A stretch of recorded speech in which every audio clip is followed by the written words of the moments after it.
Hello students, welcome back to my CSS session. നമ്മൾ CSSൻ്റെ basics ആണ് പറഞ്ഞു വെച്ചത്.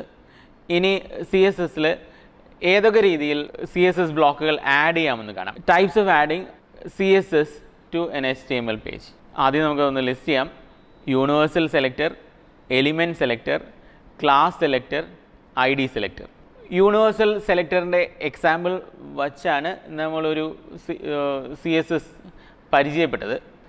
നിങ്ങളത് ശ്രദ്ധിച്ചിട്ടുണ്ടാവും. സ്റ്റാർ എന്ന സിമ്പിളിന് ഒരു ഡിക്ലറേഷൻ ബ്ലോക്ക് അറ്റാച്ച് ചെയ്താൽ ആ ബ്ലോക്കിനകത്തുള്ള എല്ലാ ഡിസൈൻ എലിമെൻസും HTML പേജിലെ എല്ലാ എലിമെൻസുമായിട്ടും ആപ്ലിക്കബിൾ ആവും. നമ്മൾ മുമ്പ് പരിചയപ്പെട്ട എക്സാമ്പിളിൽ യൂണിവേഴ്സൽ സിമ്പിൾ സ്റ്റാർ ഉപയോഗിച്ച് ഡിസൈൻ എലിമെൻറ്റ്സ് ഇംപ്ലിമെൻ്റ് ചെയ്തത് നിങ്ങൾ ശ്രദ്ധിച്ചിരിക്കും. ഒരു പക്ഷേ സ്റ്റാർ ഉപയോഗിച്ച് ഡിക്ലറേഷൻ ബ്ലോക്ക് അറ്റാച്ച് ചെയ്യുമ്പോൾ അതിനകത്ത് കൊടുത്തിട്ടുള്ള എല്ലാ പ്രോപ്പർട്ടിയും ആ HTML പേജിലെ എല്ലാ എലിമെൻസിനും അപ്ലൈ ആവും. ഇപ്പോൾ സപ്പോസ് നമ്മൾ ഫോൺ കളർ റെഡ് എന്ന് കൊടുത്തിട്ടുണ്ടെങ്കിൽ ആ പേജിലെ എല്ലാ എലിമെൻസും റെഡ് കളറിൽ വരും. അതിൻ്റെ ഫോൺ സൈസ് അല്ലെങ്കിൽ ഫോണ്ട് സ്റ്റൈൽ അവിടെ എന്ത് കൊടുത്തോ ആ സ്റ്റൈലിലായിരിക്കും ആ പേജ് മുഴുവൻ വരുന്നത്. അതിനെ നമ്മൾ യൂണിവേഴ്സൽ സെലക്ടർ എന്ന് പറയുന്നു. യൂണിവേഴ്സൽ സെലക്ടറിൻ്റെ ഒരു എക്സാമ്പിൾ നമുക്ക് കാണാം. യൂണിവേഴ്സൽ സെലക്ടറിൻ്റെ എക്സാമ്പിളിൽ ലൈൻ ഓഫ് ടെക്സ്റ്റ് പാരഗ്രാഫ് ടാഗിനകത്തുമുണ്ട്, അല്ലാതായുണ്ട്. 4 രീതിയിൽ അറ്റാച്ച് ചെയ്യാം വെബ് പേജിലേക്ക് സ്റ്റൈൽ ഷീറ്റുകൾ. അതിൽ ആദ്യത്തേത് യൂണിവേഴ്സൽ സ്റ്റൈൽ ഷീറ്റ്. അതിൻ്റെ എക്സാമ്പിൾ നമുക്ക് കാണാം. ഈ എക്സാമ്പിൾ കണ്ടപ്പോൾ നിങ്ങൾക്ക് മനസ്സിലായിട്ടുണ്ടാവും ഇത് മുമ്പ് കണ്ടിട്ടുണ്ട്. ഒരു സ്റ്റൈൽ ഷീറ്റ് എങ്ങനെ അറ്റാച്ച് ചെയ്യുന്നു എന്നുള്ളത് നമ്മൾ ഈ വീഡിയോ വെച്ചാണ് പരിചയപ്പെട്ടത്. ഇവിടെ സ്റ്റാർ എന്നുള്ള സിമ്പിൾ ഉപയോഗിച്ചിട്ടുണ്ട്. ആ സിമ്പിളിൻ്റെ കൂടെയാണ് സ്റ്റൈൽ റൂളുകൾ അറ്റാച്ച് ചെയ്തിട്ടുള്ളത്. ഒരു പെയർ ഓഫ് ബേസിസിനുള്ളിൽ 2 design elements font family, font colour, star എന്ന യൂണിവേഴ്സൽ സിമ്പിളിനോട് കൂടെയാണ് അറ്റാച്ച് ചെയ്തിട്ടുള്ളത്. ഇങ്ങനെ അറ്റാച്ച് ചെയ്യുമ്പോൾ അവിടെ കൊടുത്തിട്ടുള്ള ഡിസൈൻ റൂളുകൾ എല്ലാ എലിമെൻറ്റിനും ആപ്ലിക്കബിൾ ആവും. HTML പേജിലെ എല്ലാ എലിമെൻറ്റിനും റെഡ് കളർ കിട്ടും. അല്ലെങ്കിൽ അത് ടെക്സ്റ്റ് ആണെങ്കിൽ അതിൻ്റെ ഫോണ്ട് കൊറിയർ ആവും. ഇത് യൂണിവേഴ്സൽ സെലക്ടറാണ്. യൂണിവേഴ്സൽ സെലക്ടർ ആ പേജിലെ എല്ലാ എലിമെൻറ്റിനെയും സെലക്ട് ചെയ്യുന്നു, ഡിസൈൻ റൂൾസ് അപ്ലൈ ചെയ്യുന്നു. ഇവിടെ 2 വരികൾ കാണിച്ചിട്ടുണ്ട്. ഒരു വരി P എന്നുള്ള ടാഗിനുള്ളിലുള്ളതാണ്. അടുത്ത ലൈൻ ഓഫ് ടെക്സ്റ്റ് ബോഡിക്കുള്ളിലാണ്, പക്ഷേ പാരഗ്രാഫ് ടാഗിന് പുറത്താണ്. പക്ഷേ റെഡ് കളറും ഫോൺ സ്റ്റൈൽ കൊറിയർ എന്നുള്ളതും 2 ലൈൻ ഓഫ് ടെക്സ്റ്റിനും അപ്ലൈ ആയിട്ടുണ്ട്. That explains universal selector. Okay, അടുത്തത് ടൈപ്പ് സെലക്ടറാണ്. ഞാനതിനെ എലിമെൻറ്റ് സെലക്ടർ എന്ന് വിളിക്കും. നേരത്തെ നമ്മൾ യൂണിവേഴ്സൽ സിമ്പിൾ സ്റ്റാർ ഉപയോഗിച്ചു. സ്റ്റാർ ഉപയോഗിക്കുമ്പോൾ ആ പേജിലെ എല്ലാ എലിമെൻറ്റിനും ആ ഡിസൈൻ റൂൾസ് അപ്ലിക്കബിൾ ആകുകയാണ് സംഭവിച്ചത്. ഇവിടെ നമ്മൾ കൊടുക്കുന്നത് ഒരു എലിമെൻറ്റിന്, സ്പെസിഫിക് ആയ ഒരു എലിമെൻറ്റിന് ഡിസൈൻ റൂളുകൾ അറ്റാച്ച് ചെയ്യുകയാണ് ചെയ്യുന്നത്. സപ്പോസ് H1 എന്നുള്ള ഒരു ടാഗിന് നമ്മൾ പ്രോപ്പർട്ടി ഷീറ്റ് തയ്യാറാക്കുകയാണെങ്കിൽ എവിടെയൊക്കെ H1 ഉണ്ടോ അവിടെയൊക്കെ ഈ ഡിസൈൻ ഫീച്ചേഴ്സ് വരും. HTML പേജിലെ ഏതെങ്കിലും എലിമെൻറ്റിൻ്റെ പേരിന് നമ്മൾ പ്രോപ്പർട്ടി ഷീറ്റ് അറ്റാച്ച് ചെയ്യുന്നു. അതേ എലിമെൻറ്റുകൾ എവിടെയൊക്കെ ഉണ്ടോ അവിടെയൊക്കെ കാസ്കേഡിങ് എഫക്റ്റ് വരും. എവിടെയെല്ലാം അതുണ്ടോ അവിടെയെല്ലാം ഡിസൈൻ റൂളുകൾ അപ്ലൈ ആവും. അങ്ങനെ വരുമ്പോൾ അതിന് നമ്മൾ ടൈപ്പ് സെലക്ടർ, ഒരു ടൈപ്പ് ഓഫ് ടാഗ് അല്ലെങ്കിൽ ഒരു എലിമെൻറ്റ് സെലക്ടർ, ഏതെങ്കിലും ഒരു പെർട്ടിക്കുലർ എലിമെൻറ്റിന് ഡിസൈൻ റൂളുകൾ അറ്റാച്ച് ആവുന്നു എന്ന് പറയും. അതിൻ്റെ ഒരു എക്സാമ്പിളാണ് സ്ക്രീനിൽ കാണുന്നത്. നമ്മൾ ഒരേ ഡിസൈൻ റൂൾസ് തന്നെ ഒന്നിലധികം ടാഗുകൾക്ക് അപ്ലൈ ചെയ്യുന്നുണ്ട്. അതെങ്ങനെയാണെന്ന് നോക്കാം. ഇതിലിവിടെ യൂണിവേഴ്സൽ സെലക്ടർ എക്സാമ്പിൾ നമ്മൾ പതുക്കെ ടൈപ്പ് സെലക്ടർ എക്സാമ്പിളാക്കി മാറ്റുകയാണ്. P ടാഗിന് നമ്മൾ font family, colour, background colour 3 design elements attach ചെയ്തിട്ടുണ്ട്. ബാക്ക്ഗ്രൗണ്ട് കളർ റെഡ് ആണ്. ലൈൻ ഓഫ് ടെക്സ്റ്റ് വൈറ്റ് ആക്കിയിട്ടുണ്ട്. വീണ്ടും H1 ടാഗിന് കൂടെ background red, foreground white, font style courier എന്ന രീതിയിൽ കൊടുത്തിട്ടുണ്ട്. ബോഡി ടാഗിന് ബാക്ക്ഗ്രൗണ്ട് കളർ പക്ഷേ കൊടുത്തിട്ടില്ല, ഫോർഗ്രൗണ്ട് കളർ മാത്രം റെഡ് കൊടുത്തിരിക്കുന്നു. P എന്ന ടാഗിന് റെഡ് ആൻഡ് വൈറ്റ് കോമ്പിനേഷൻ വന്നിരിക്കുന്നു. ഹെഡിങ് ടാഗിനും റെഡ് ആൻഡ് വൈറ്റ് കോമ്പിനേഷൻ വന്നിരിക്കുന്നു. ബോഡി ടാഗിന് മാത്രം വൈറ്റ് റെഡ് കോമ്പിനേഷനാണ്. വൈറ്റ് ബാക്ക്ഗ്രൗണ്ടിൽ റെഡ് എഴുതി വരുന്ന പോലെയാണ്. നമ്മൾ ഏത് എലിമെൻറ്റിനാണോ ഡിസൈൻ റൂളുകൾ സ്പെസിഫൈ ചെയ്തിരിക്കുന്നത് ആ എലിമെൻറ്റിന് മാത്രമാണ് ഡിസൈൻ റൂളുകൾ ആപ്ലിക്കബിൾ ആവുന്നത്. യൂണിവേഴ്സൽ സെലക്ടർ സ്റ്റാർ സിമ്പിൾ ഉപയോഗിച്ച് ഡിസൈൻ റൂളുകൾ അറ്റാച്ച് ചെയ്യുമ്പോൾ ആ പേജിന് ഒരുപോലെയാണ് വന്നിരുന്നത്. ഇവിടെ നമ്മൾ ഏത് ഡിസൈൻ എലിമെൻറ്റിനാണോ അറ്റാച്ച് ചെയ്യുന്നത് ആ എലിമെൻറ്റിന് മാത്രമാണ് ആ റൂളുകൾ അപ്ലൈക്കബിൾ ആവുന്നത്. ആ എലിമെൻറ്റിന് മാത്രമാണ് റൂൾ അപ്ലിക്കബിൾ ആവുന്നത്. ഇതിനെയാണ് നമ്മൾ ടൈപ്പ് സെലക്ടർ അല്ലെങ്കിൽ എലിമെൻറ്റ് സെലക്ടർ എന്ന് പറയുന്നത്. അടുത്ത തരം സെലക്ടർ ക്ലാസ് സെലക്ടർ എന്ന് പറയും. ക്ലാസ് സെലക്ടർ എന്നുള്ളത് ഒരു സെറ്റ് ഓഫ് സ്റ്റൈൽ റൂൾസിനെ നമ്മൾ ഗ്രൂപ്പ് ചെയ്ത് അതിനൊരു കോമൺ നെയിം കൊടുക്കുന്നതാണ്. നമ്മൾ ഏതെങ്കിലും ഒരു എലിമെൻറ്റിന് ഡിസൈൻ റൂൾസ് അല്ലെങ്കിൽ പ്രോപ്പർട്ടി അറ്റാച്ച് ചെയ്യുമ്പോൾ ആ എലിമെൻറ്റിന് മാത്രമാണ് ആ റൂൾ അപ്ലൈ ആവുന്നത്. അതേ കോമ്പിനേഷൻ തന്നെ നമുക്ക് അടുത്തൊരു എലിമെൻറ്റിന് അപ്ലൈ ചെയ്യണമെങ്കിൽ അത് നമ്മൾ കട്ട് ആൻഡ് പേസ്റ്റ് ചെയ്യണം, അല്ലെങ്കിൽ വീണ്ടും എഴുതണം. CSS ഫയൽ നീളം കൂടും, CSS ഫയലിൻ്റെ സൈസ് കൂടും. ഒരുപക്ഷെ നമ്മൾ ആ ഗ്രൂപ്പ് ഓഫ് ഡിസൈൻസ് നമുക്ക് അടുത്തൊരു എലിമെൻറ്റിന് ഉപയോഗിക്കണമെന്നുണ്ടെങ്കിൽ പറ്റാതെ വരും. അതിനാണ് ക്ലാസ് എന്നുള്ള കൺസെപ്റ്റ് ഉപയോഗിക്കുന്നത്. ഒരു സെറ്റ് ഓഫ് സ്റ്റൈൽ റൂൾസിനെ നമ്മൾ ഒരു പ്രത്യേക പേരിൽ ഗ്രൂപ്പ് ചെയ്യുന്നു. തിരിച്ചറിയാനായി ഒരു ഡോട്ട് ഓപ്പറേറ്റർ ചേർത്തിട്ടുണ്ടാവും. ഒരു കസ്റ്റം വേർഡാണ്, HTML ടാഗുകളിൽ പെട്ടതല്ല, ഒരു വാക്കാണ്. ആ വാക്കിനെ നമ്മൾ ക്ലാസ് ആണെന്ന് തിരിച്ചറിയാൻ ഒരു ഡോട്ട് ഓപ്പറേറ്റർ ചേർക്കുന്നു. ഏത് ടാഗിനാണ് ആ സെറ്റ് ഓഫ് ഡിസൈൻ റൂൾസ് വേണ്ടത്, ആ ക്ലാസ് നെയിം നമ്മൾ അതിനോട് അറ്റാച്ച് ചെയ്യുന്നു. ഇപ്പോൾ H1 ടാഗ് ആണെങ്കിൽ H1 ടാഗ് ക്ലാസ് എന്നുള്ള ആട്രിബ്യൂട്ട് പോലെ ക്ലാസ് നെയിം അവിടെ സ്പെസിഫൈ ചെയ്താൽ ക്ലാസ് എന്ന ഗ്രൂപ്പിൽ നമ്മൾ സെറ്റ് ചെയ്തിട്ടുള്ള പ്രോപ്പർട്ടി റൂളുകളെല്ലാം ആ ഒരു പെർട്ടിക്കുലർ എലിമെൻറ്റിന് അറ്റാച്ച് ആവും. ഈ ഒരു കൺസെപ്റ്റിനെയാണ് നമ്മൾ ക്ലാസ് സെലക്ടർ എന്ന് പറയുന്നത്. ക്ലാസ് സെലക്ടറിൻ്റെ ഒരു എക്സാമ്പിൾ കാണാം.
യൂണിവേഴ്സൽ എക്സാമ്പിളും ടൈപ്പ് സെലക്ടർ എക്സാമ്പിളും നമ്മൾ കണ്ടു കഴിഞ്ഞു.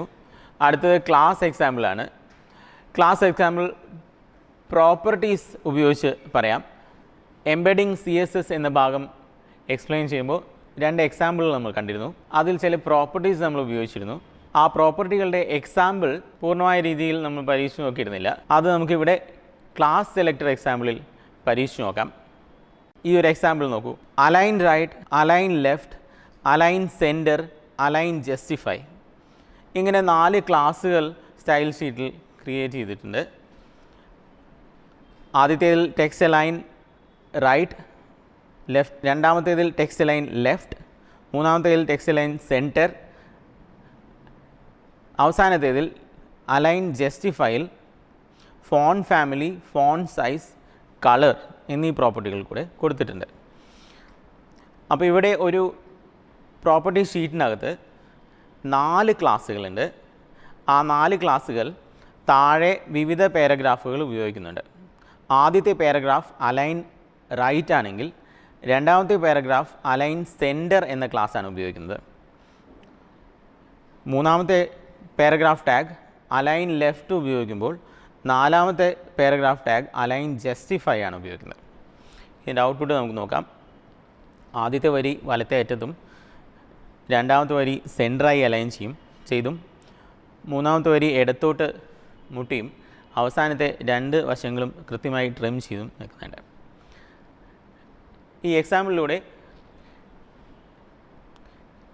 ടെക്സ്റ്റ് പ്രോപ്പർട്ടിയും ക്ലാസ് സെലക്ടർ ഇംപ്ലിമെൻറ്റേഷനും നമ്മൾ പരിചയപ്പെട്ടു. അടുത്ത ഒരു എക്സാമ്പിൾ ഫോൺ പ്രോപ്പർട്ടി പരിചയപ്പെടുത്താൻ നമുക്ക് ഉപയോഗിക്കാം. ക്ലാസ് സെലക്ടർ എക്സാമ്പിളിനോടൊപ്പം ഫോൺ പ്രോപ്പർട്ടി കൂടെ നമുക്ക് ഈ എക്സാമ്പിളിലൂടെ പരിചയപ്പെടാം. ഈ എക്സാമ്പിളിൽ മൂന്ന് ക്ലാസ്സുകളാണ് ഉപയോഗിച്ചിട്ടുള്ളത്. അണ്ടർലൈൻ എന്ന ക്ലാസ്, ഓവർലൈൻ എന്ന ക്ലാസ്, ലൈൻ ത്രൂ എന്ന ക്ലാസ്. ക്ലാസ്സിനെ തിരിച്ചറിയാൻ ഡോട്ട് ഓപ്പറേറ്റർ പ്രത്യേകം ശ്രദ്ധിക്കുക. അണ്ടർലൈൻ എന്ന പ്രോപ്പർട്ടി ഷീറ്റിൽ ടെക്സ്റ്റ് ഡെക്കറേഷൻ കൂടെയുണ്ട്. ഫോൺ പ്രോപ്പർട്ടീസിൽ ഫോൺ ഫാമിലി, ഫോൺ സൈസ് ഇത് രണ്ടും ഉപയോഗിച്ചിട്ടുണ്ട്. ഓവർലൈൻ എന്ന ക്ലാസ്സിനുള്ളിൽ text decoration, font family, font size ഈ മൂന്ന് പ്രോപ്പർട്ടി ഉപയോഗിച്ചിരിക്കുന്നു. ഓവർലൈൻ എന്നാൽ ലൈൻ ഓഫ് ടെക്സ്റ്റിന് മുകളിലൊരു വര വരിക എന്നുള്ളതാണ്. അതിൽ രണ്ടിലും ഫോൺ സൈസ് 18 കൊടുത്തിട്ടുള്ളത്. മൂന്നാമത്തെ ക്ലാസ്സിൽ ലൈൻ സ്ട്രൈക്ക് ത്രൂ നടുവിലൂടെ ഒരു വരയുണ്ടാവും. അതിലും ഫോൺ സൈസ് 18 തന്നെയാണ് ഉപയോഗിച്ചിട്ടുള്ളത്. ഈ മൂന്ന് ക്ലാസ്സുകളും നമുക്ക് ബോഡിക്കകത്ത് ഇംപ്ലിമെൻറ്റ് ചെയ്തിട്ട് നോക്കാം. ആദ്യത്തെ പാരഗ്രാഫിലെ ലൈനുകൾ മുഴുവൻ അണ്ടർലൈൻ വരുന്ന പോലെയും രണ്ടാമത്തെ പാരഗ്രാഫിലെ വരികൾ മുഴുവൻ ഓവർലൈൻ വരുന്ന പോലെയും അവസാനത്തെ പാരഗ്രാഫിലെ വരികൾ വെട്ടിക്കളഞ്ഞിട്ടുള്ളത് പോലെയുമാണ്. ഔട്ട്പുട്ട് നമുക്ക് നോക്കാം. ഔട്ട്പുട്ടിൽ അണ്ടർലൈനും ഓവർലൈനും സ്ട്രൈക്കും വന്നിട്ടുണ്ട്. ക്ലാസ് സെലക്ടറിനോടൊപ്പം ഫോൺ പ്രോപ്പർട്ടികളും ഇംപ്ലിമെൻറ്റ് ചെയ്തത് തിരിച്ചറിഞ്ഞിട്ടുണ്ടാവും, മനസ്സിലായിട്ടുണ്ടാവും എന്ന് വിചാരിക്കുന്നു. അടുത്തൊരു തരം സെലക്ടർ ID സെലക്ടറാണ്. ID സെലക്ടർ ക്ലാസ്സിൽ നിന്ന് വ്യത്യസ്തമായി ചില ബ്ലോക്കുകൾക്ക് മാത്രമായി നമുക്ക് ഡിസൈൻ എലിമെൻറ്റ്സ് സെറ്റ് ചെയ്യേണ്ടി വരുമ്പോഴാണ് ID സെലക്ടർ ഉപയോഗിക്കുന്നത്. ക്ലാസ് സെലക്ടർ നമ്മൾ സെറ്റ് ചെയ്യുന്നത് തന്നെ ആവർത്തിക്കാൻ വേണ്ടിയാണ്. ID സെലക്ടർ നമ്മൾ സെറ്റ് ചെയ്യുന്നത് യുണീക്ക് ആയിരിക്കാൻ വേണ്ടിയാണ്. ഏറ്റവും പ്രൈം എക്സാമ്പിൾ വെച്ച് തന്നെ അത് പരിചയപ്പെടുത്താം. ഒരു വെബ് പേജിൻ്റെ ഹോം പേജിന് സാധാരണ ഹെഡർ ഉണ്ടാവും, ഫുട്ടർ ഉണ്ടാവും, ഒരു മെയിൻ കണ്ടൻറ്റ് സെക്ഷൻ ഉണ്ടാവും, മെനു ഉണ്ടാവും. മെനു ഹൊറിസോണ്ടൽ മെനു ഉണ്ടാവും, പലപ്പോഴും റൈറ്റ് സൈഡിൽ സൈഡ് ബാർ മെനു ഉണ്ടാവും. ഈ സെക്ഷനുകളെല്ലാം യുണീക്കാണ്. അതിൻ്റെ സൈസും കളർ കോമ്പിനേഷനും ഈവൻ ഫോണ്ടും യുണീക്കാണ്. അത് സാധാരണ ID ഉപയോഗിച്ചാണ് ചെയ്യുന്നത്. ID ആവർത്തിക്കപ്പെടാതിരിക്കാൻ IDയുടെ സ്റ്റൈൽ ഓഫ് ഫങ്ഷനിങ് ഹെൽപ്ഫുള്ളാണ്. നമ്മൾ ഒരിക്കൽ ഹെഡർ സെറ്റ് ചെയ്ത് കഴിഞ്ഞാൽ ആ ഹെഡർ എന്നുള്ള പേര് വീണ്ടും ഉപയോഗിക്കാൻ പറ്റില്ലെന്ന് മാത്രമല്ല അത് ബ്ലാങ്കായി വരികയാണ് ചെയ്യുക. അപ്പോൾ ID never repeats, class always repeats എന്നാണ്. ഒരു സെറ്റ് ഓഫ് ഡിസൈൻ എലിമെൻറ്റ്സിന് ആവർത്തിക്കപ്പെടാത്ത ഒരു ഗ്രൂപ്പ് നെയിം, അതാണ് ID എന്ന് തിരിച്ചറിയാൻ അതിൻ്റെ ഇടത്ത് വശത്ത് ഹാഷ് എന്നുള്ള സിമ്പിൾ കൊടുത്തിരിക്കും. ഉപയോഗിക്കുന്നത് ക്ലാസ് സെലക്ടർ പോലെ തന്നെയാണ്. ഏത് ആട്രിബ്യൂട്ടിനാണോ നമ്മൾ ഈ ഡിസൈൻ ഗ്രൂപ്പിംഗ് അപ്ലൈ ചെയ്യാൻ ഉദ്ദേശിക്കുന്നത്, ടാഗിന് ആട്രിബ്യൂട്ട് എന്നുള്ള രീതിയിൽ ID നെയിം ചേർക്കുകയാണ് ചെയ്യുന്നത്. ആട്രിബ്യൂട്ടായി ചേർക്കുന്ന നേരത്ത് ക്ലാസ്സിനും IDക്കും വ്യത്യാസമൊന്നുമില്ല. ക്രിയേറ്റ് ചെയ്യുന്ന സമയത്ത് ID എന്നുള്ളത് ഹാഷ് സിമ്പിൾ വെച്ചാണ് IDയുടെ പേര് സ്റ്റാർട്ട് ചെയ്യുന്നത്. ക്രിയേറ്റ് ചെയ്യുന്ന സമയത്ത് ക്ലാസ് നെയിം സ്റ്റാർട്ട് ചെയ്യുന്നത് ഡോട്ട് ഓപ്പറേറ്റർ ഉപയോഗിച്ചാണ്.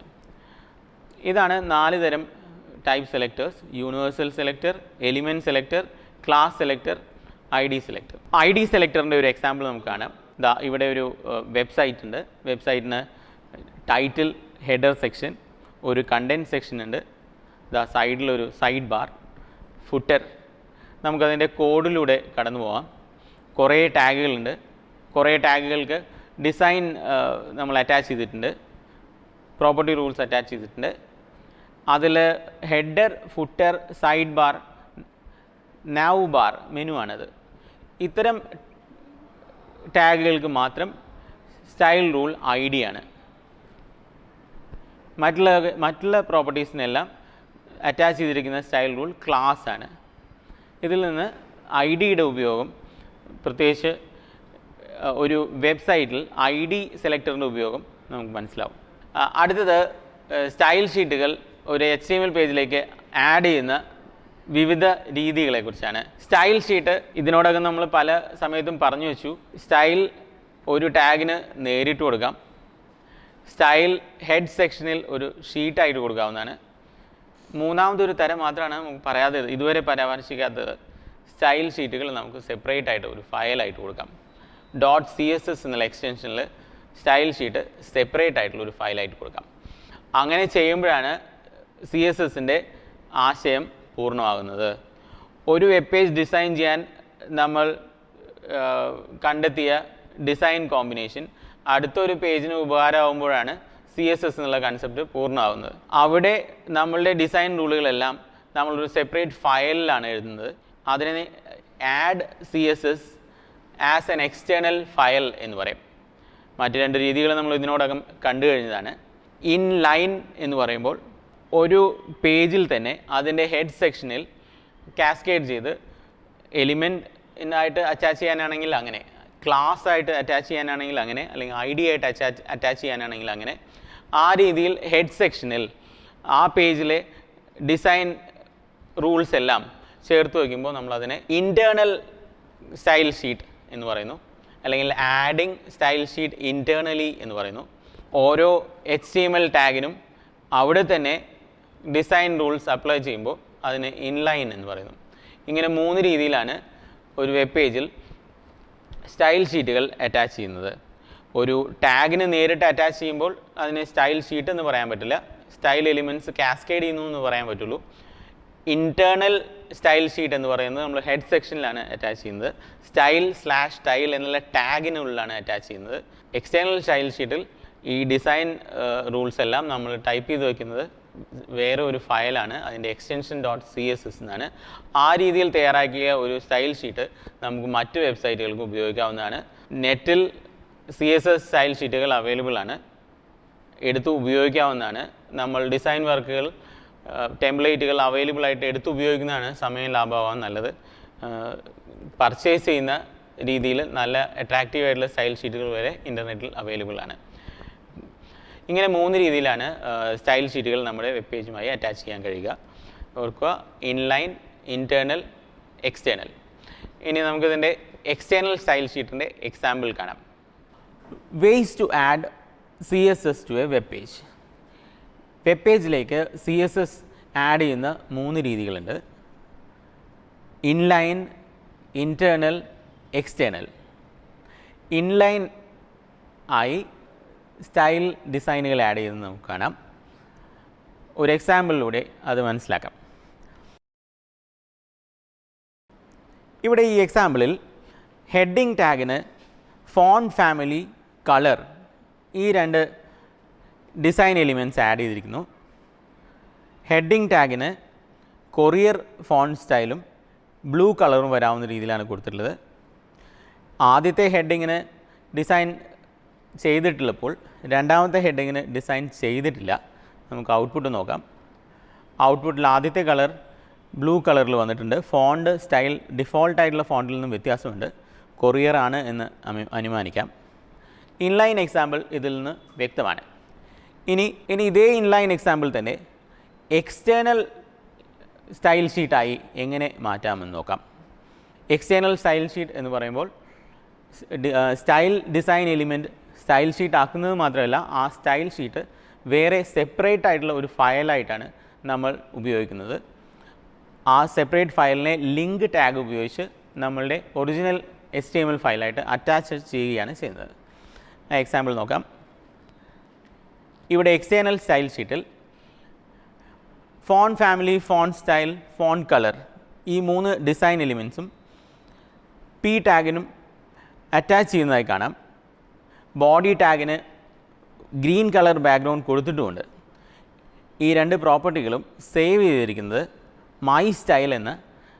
mystyle.css എന്ന ഒരു സെപ്പറേറ്റ് ഫയലിലാണ്.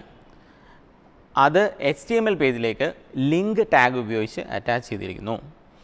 ലിങ്ക് ടാഗ് മറ്റ് ചില പർപ്പസിന് കൂടെ ഉപയോഗിക്കുന്നു എന്നുള്ളതുകൊണ്ട് ഇവിടെ ലിങ്ക് ടാഗ് ഉപയോഗിച്ചിട്ടുള്ളത് സ്റ്റൈൽ ഷീറ്റ് എന്ന രീതിയിലാണ്. സ്റ്റൈൽ ഷീറ്റിനെ ലിങ്ക് ചെയ്യുന്നതിനാണ്, അത് സ്പെസിഫൈ ചെയ്യുന്നതിനാണ് REL എന്ന ആട്രിബ്യൂട്ട് ഉള്ളത്. ആ ഫയലിൻ്റെ ഫോർമാറ്റ് CSS ആണ് എന്ന് ടൈപ്പ് ആട്രിബ്യൂട്ട് സ്പെസിഫൈ ചെയ്യുന്നു. href ആണ് ഏത് ഫയലാണ്, ഏത് CSS ഫയലാണ് ലിങ്ക് ടാഗുമായി ലിങ്ക് ചെയ്യുന്നത് എന്ന് സ്പെസിഫൈ ചെയ്തിരിക്കുന്നു. അവിടെ നമ്മൾ പുതിയതായി ക്രിയേറ്റ് ചെയ്ത mystyle.css എന്ന ഫയൽ ചേർത്ത് വെച്ചിരിക്കുന്നു. ഇത് എക്സ്റ്റേണൽ സ്റ്റൈൽ ഷീറ്റ് കൃത്യമായി എക്സ്പ്ലെയിൻ ചെയ്യും എന്ന് പ്രതീക്ഷിക്കുന്നു. മൂന്നാമതൊരു തരമുള്ളത് ഇൻറ്റേർണൽ സ്റ്റൈൽ ഷീറ്റാണ്. ഇൻറ്റേർണൽ സ്റ്റൈൽ ഷീറ്റിൽ ഡിസൈൻ എലിമെൻറ്റ്സ് എല്ലാം ഹെഡിങ്ങിനുള്ളിലാണ് ഉൾപ്പെടുത്തുന്നത്. ഇൻറ്റേർണൽ സ്റ്റൈൽ ഷീറ്റ് ഉപയോഗിക്കുന്ന ഒരു എക്സാമ്പിൾ നമുക്ക് കാണാം. നേരത്തെ ഇൻലൈനായി കൊടുത്തിരുന്ന ഡിസൈൻ എലിമെൻറ്റ്സ് എല്ലാം ഇപ്പോൾ ഹെഡിങ് ടാഗിൽ സ്റ്റൈൽ ടാഗിനുള്ളിലാണ് കൊടുത്തിട്ടുള്ളത്. സ്റ്റൈൽ എന്ന ടാഗിനുള്ളിൽ പി ടാഗിൻ്റെ പ്രോപ്പർട്ടി ഷീറ്റായാണ് കൊടുത്തിട്ടുള്ളത്. ഒരേ ഫയലിനുള്ളിൽ തന്നെ ഡിസൈൻ ഷീറ്റും HTML പേജും വരുന്നു എന്നത് ഇൻറ്റേർണൽ ഡിസൈൻ ഫർണിഷ് ചെയ്തിരിക്കുന്നു എന്നതിന് തെളിവാണ്. ഈ 3 രീതിയിലാണ് CSS സ്റ്റൈൽ ഷീറ്റുകൾ ഒരു വെബ് പേജിൽ ആഡ് ചെയ്യുന്നത്. Grouping up of selectors. CSSലെ അവസാനത്തെ ടോപ്പിക്കാണ് ഗ്രൂപ്പിംഗ് അപ്പ് ഓഫ് സെലക്ടേഴ്സ്. ഓരോ HTML എലിമെൻറ്റിനും വെവ്വേറെ സ്റ്റൈൽ ഷീറ്റുകൾ ആഡ് ചെയ്യാവുന്നതാണ്. ക്ലാസ് ക്രിയേറ്റ് ചെയ്ത് ആ ക്ലാസ്സിലെ കോമൺ ഡിസൈൻ ആവശ്യമുള്ളിടത്തെല്ലാം നമുക്ക് ഇംപ്ലിമെൻറ്റ് ചെയ്യാവുന്നതാണ്.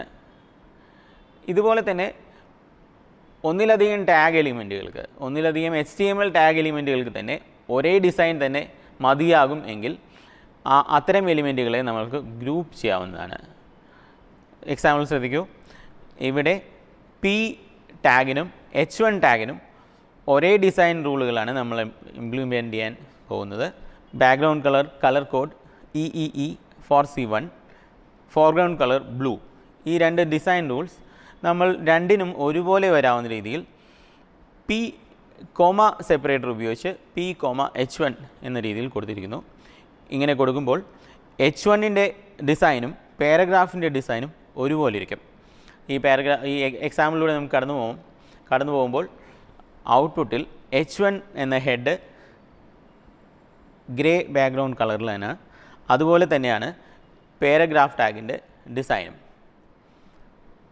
ഫോർഗ്രൗണ്ട് കളർ ബ്ലൂവും ബാക്ക്ഗ്രൗണ്ട് കളർ ഗ്രേ. ഇത് രണ്ടും ഉപയോഗപ്പെടുത്താത്ത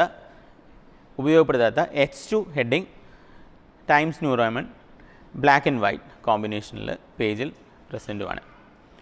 ഗ്രൂപ്പിംഗ് അപ്പ് ഓഫ് സെലക്ടേഴ്സിൻ്റെ എക്സാമ്പിളാണ് കണ്ടത്. CSS എന്ന വലിയൊരു മേഖലയിലേക്ക് ഉള്ള ഒരു എത്തിനോട്ടം മാത്രമാവുന്നുള്ളൂ എൻ്റെ സെഷൻ. പക്ഷേ നിങ്ങൾക്ക് ചെറിയൊരു സ്പാർക്ക് ക്രിയേറ്റ് ചെയ്യാൻ ഇത് ധാരാളം മതിയാകും. CSSലെ അഡ്വാൻസ്ഡ് ആയ 3 സെക്ഷനുകൾ നമ്മൾ കണ്ടു കഴിഞ്ഞു. Type selectors, attaching CSS externally, internally, or ways of attaching CSS to a file, then grouping up of selectors. ഈ 3 ടോപ്പിക്കുകളും പ്രയോഗിച്ച് നോക്കാവുന്ന രീതിയിലുള്ള ചില എക്സാമ്പിളുകൾ നമ്മളിവിടെ ചേർത്തിട്ടുണ്ട്.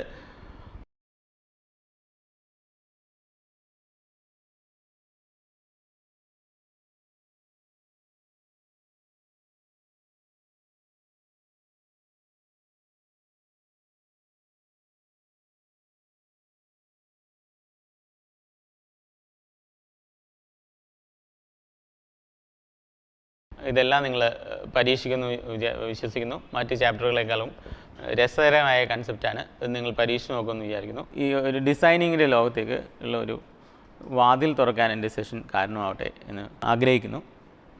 നന്ദി, നമസ്കാരം, താങ്ക് യു.